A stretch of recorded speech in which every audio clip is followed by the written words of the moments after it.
Du coup, dans la série de « On nous le demande souvent, mais c'est pas si simple », la colocation d'entreprise.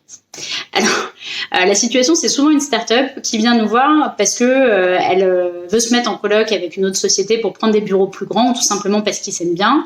Et ça s'entend. Et d'ailleurs, c'est des projets qu'on accompagne chez Léo Square. Mais c'est des recherches qui sont pas si simples que ça, et c'est pour ça que je voulais vous en parler.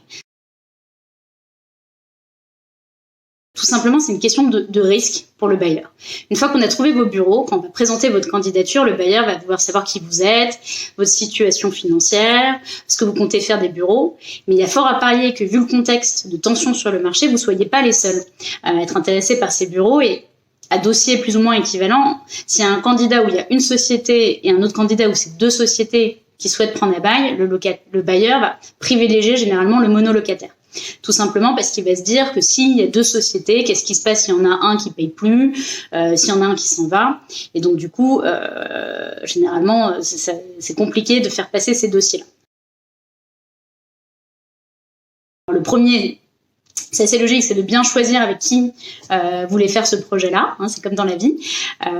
Et puis, en fait, la colocation en tant que telle, ça n'existe pas dans l'immobilier d'entreprise. Ce qui va se passer, c'est qu'il va y avoir un locataire principal, donc vous, par exemple, qui allez signer un bail avec un bailleur, qui va vous autoriser à sous-louer une partie de la surface de bureau au profit de votre coloc, qui deviendra donc votre sous-locataire par un contrat de sous-location, mais qui sera totalement indépendant contractuellement du bailleur. Ce qu'il faut comprendre, c'est que si jamais votre sous-locataire s'en va ou ne paye plus, vous êtes le seul redevable intégralement des loyers, des charges et de toutes les obligations. Donc c'est pour ça qu'il faut faire attention avec qui vous lancez ce type de projet.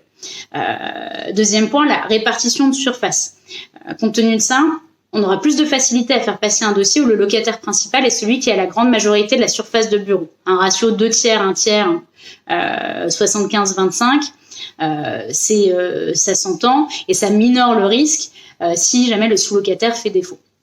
Et le dernier point, c'est d'apporter de la matière pour réassurer le bailleur. Donc, qui vous êtes, expliquer pourquoi ce projet de sous-location, enfin de colocation, vos états financiers. Si jamais votre situation est un petit peu bancale en termes de finances, anticiper les choses, de voir les possibilités d'apporter une garantie ou un cautionnement pour réassurer le bailleur et maximiser vos chances d'obtenir ces locaux.